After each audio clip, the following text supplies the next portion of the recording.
Assalamualaikum warahmatullahi wabarakatuh. Jumpa lagi bersama Safiu. Bagaimana kabar kalian? Semoga kalian dalam keadaan baik-baik saja dan sehat walafiat serta dimudahkan segala urusannya. Amin. Kali ini saya akan mengganti layar LCD Samsung A14 yang kondisi layar LCD-nya pecah seperti ini. Oke, kita langsung saja mengeksekusinya. Kita lepas dulu SIM tray-nya. Dan kemudian kita lepas back cover atau tutup belakangnya. Kita lepas saja seperti ini. Kita langsung saja membuka back cover atau tutup belakangnya, bisa menggunakan kuku jari atau bisa menggunakan alat pembuka casing. Kita buka pelan-pelan saja untuk belakangnya. Dan seperti ini sudah terbuka. Jangan sampai langsung dicabut ya, karena ada fingerprintnya. Ini adalah fleksibel fingerprintnya. Jangan sampai dicabut, nanti bisa terputus. Dan kita lepasi dulu untuk penutup mesinnya. Ini adalah penutup mesinnya bagian atas. Kita lepasi satu persatu baut penutup mesinnya. Dan ini adalah penutup kameranya. Kita lepas dulu penutup kameranya karena di bawahnya ada bautnya. Dan kita lepas fleksibel fingerprintnya. Dan kita lanjutkan untuk melepas penutup mesinnya bagian atas yang telah kita buka baut-bautnya tadi. Kita lepasi penutup mesinnya. Jika kesusahan untuk melepasi penutup atasnya, bisa menggunakan pinset seperti ini atau menggunakan alat apapun yang pasti untuk mempermudah pelepasan penutup mesinnya untuk mencongkelnya. Dan kita lanjutkan dengan pelepasan penutup bawahnya. Ini adalah baut-baut penutup bawahnya, kita lepasi satu persatu juga. Dan kita lepas penutup bawahnya. Kita lanjutkan dengan pelepasan soket baterainya, dan inilah soket touchscreen dan soket LCD-nya. Kita lepasi serta soket papan bawahnya kita lepas juga. Dan kita akan melanjutkan dengan percobaan layar LCD yang baru.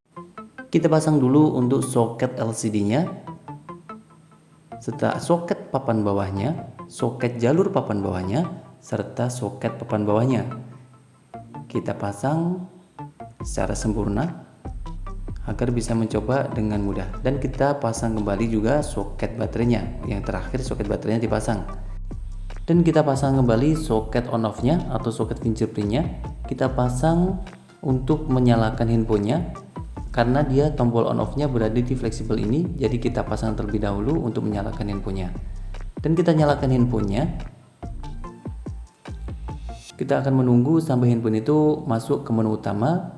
Dan kita akan mencoba fungsional daripada LCD dan touchscreen-nya ini.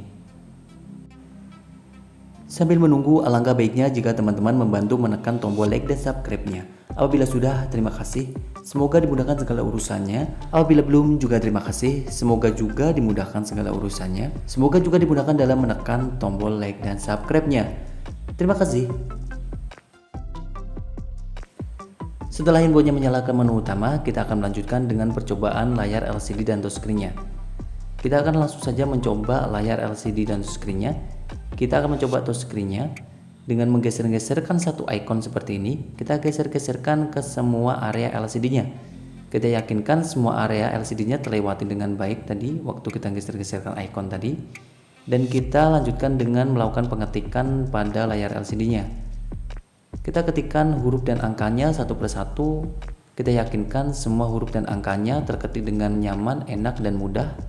Tidak ada masalah. Dan kita lanjutkan juga untuk mencoba kontrasnya. Dan di sini kita akan mencoba juga untuk mikrofonnya. Di sini kita akan mencoba untuk merekam suara kita. Kita rekam dulu suara kita.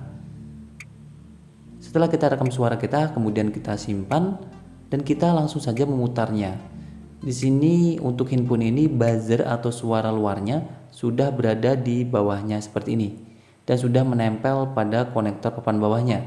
Dan kita langsung saja bisa memutar hasil rekaman tadi untuk mendengarkan suara mikrofon yang telah kita rekam tadi.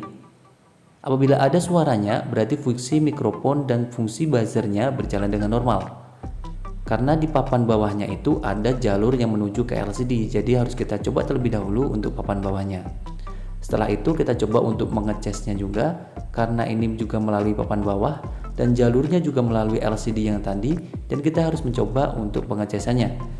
Setelah kita coba semuanya dari LCD-nya untuk jalur papan bawahnya semuanya normal, kita lepas semua soketnya dari soket baterainya, soket LCD-nya, soket touchscreen-nya, soket papan bawahnya. Kita lepasi semuanya pelan-pelan saja waktu melepasinya agar tidak terjadi sesuatu yang tidak diinginkan pada soket LCD dan soket yang lainnya. Dan kita lanjutkan dengan pemanasan LCD-nya. Di sini saya menggunakan separator LCD, bisa juga menggunakan blower uap, bisa juga menggunakan head dryer, atau bisa menggunakan alat pemanas apapun. Yang pasti alat pemanas ini digunakan untuk mempermudah pengangkatan LCD-nya. Dan apabila tidak ada alat pemanas, bisa juga menggunakan cairan pelepas LCD, atau bahkan tidak menggunakan apapun juga bisa. Dan di sini kita lepasi semua segel-segel LCD-nya. Dan kita double tip untuk fleksibel LCD ini. Untuk double tip sendiri bisa dipasang, bisa juga tidak usah di double tip atau dipasang. Dan perlu diperhatikan di sini di LCD ini atau fleksibel LCD ini nampak komponen-komponen yang terbuka seperti ini. Kita harus menutupnya karena pada dasarnya setiap ada LCD seperti ini tidak boleh ada komponen atau yang ada di fleksibel LCD itu terbuka tanpa ada penutupnya, karena bisa menyebabkan ground apabila nanti dipasang di LCD atau di body frame-nya. Dan kita lanjutkan dengan pelepasan LCD-nya. Setelah kita panasi tadi, setelah dirasa cukup panas, kita akan melanjutkan dengan pelepasan LCD-nya. Di sini saya menggunakan silet terlebih dahulu untuk mencari celahnya. Silet ini hanya digunakan untuk mencari celah saja. Apabila sudah ketemu celahnya, kemudian kita akan menyisitnya dengan menggunakan mika. Mika ini adalah mika bekas tempered glass. Mika ini saya ambil dari bekas tempered glass untuk menyisit atau melepas LCD seperti ini.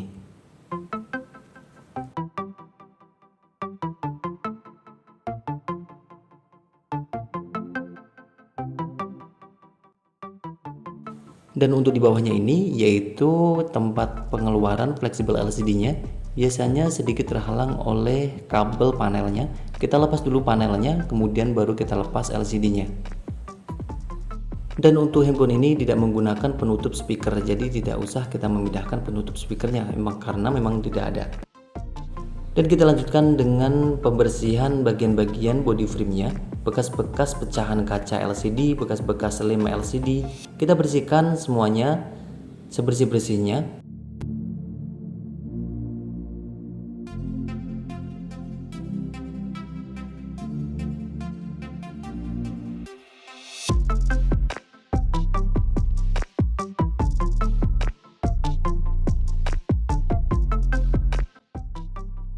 Setelah kita bersihkan, kita pasang terlebih dahulu LCD yang baru.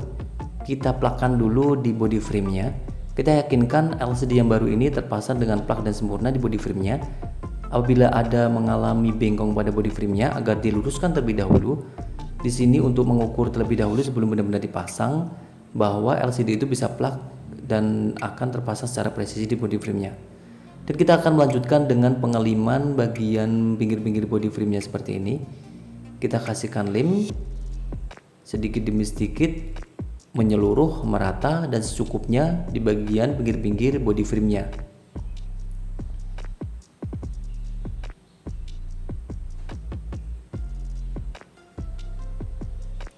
Dan perlu diperhatikan untuk bagian atas ini adalah sensor agar tidak memberikan lem secara berlebihan atau bahkan tidak usah memberikan lem sama sekali, agar jalur sensornya tidak tertutupi oleh lem.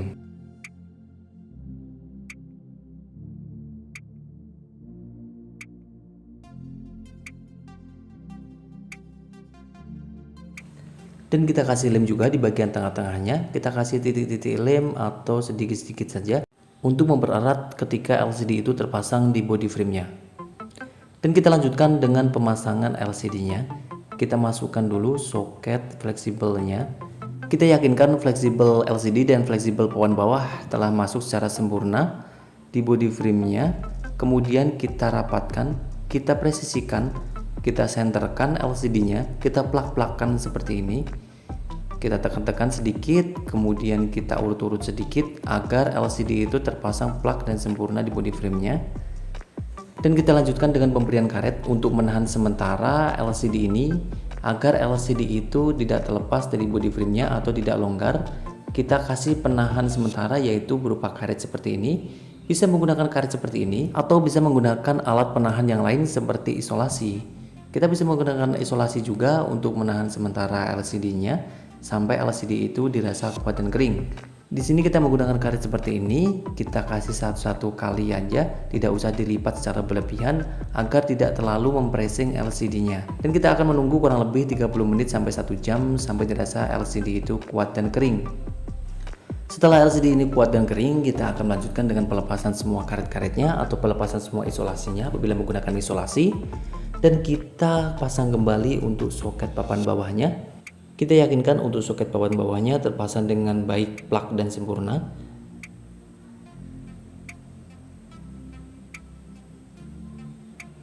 Setelah itu kita pasang kembali juga. Ini adalah untuk panel antennya tadi yang telah kita lepas. Kita kembalikan juga panel antennya, kita pasang kembali. Dan kita pasang kembali soket LCD dan touchscreen-nya. Ini adalah soket LCD dan touchscreen-nya, kita pasang kembali. Dan ini adalah soket jalur bawahnya, kita pasang kembali juga. Kita yakinkan keduanya terpasang dengan plug dan sempurna.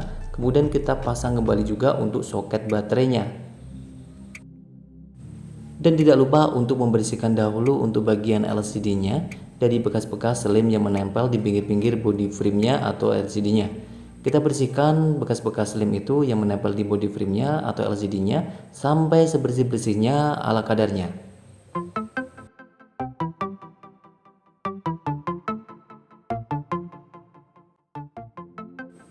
Setelah dirasa cukup bersih, kita akan melanjutkan kembali untuk mengembalikan penutup bawahnya.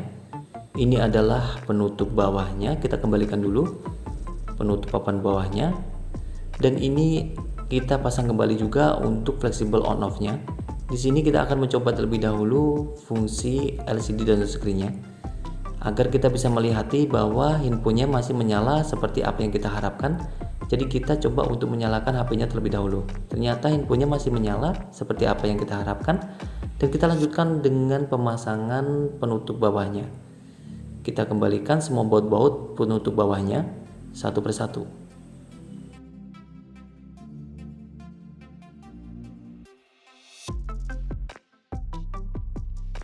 Dan kita kembalikan juga untuk penutup mesin bagian atas. Kita akan kembalikan. Sebelumnya kita yakinkan dulu fleksibelnya sudah terpasang dengan sempurna semuanya. Kemudian kita pasangkan secara plug penutup mesinnya. Dan kita kembalikan juga semua baut-baut penutup mesinnya bagian atas.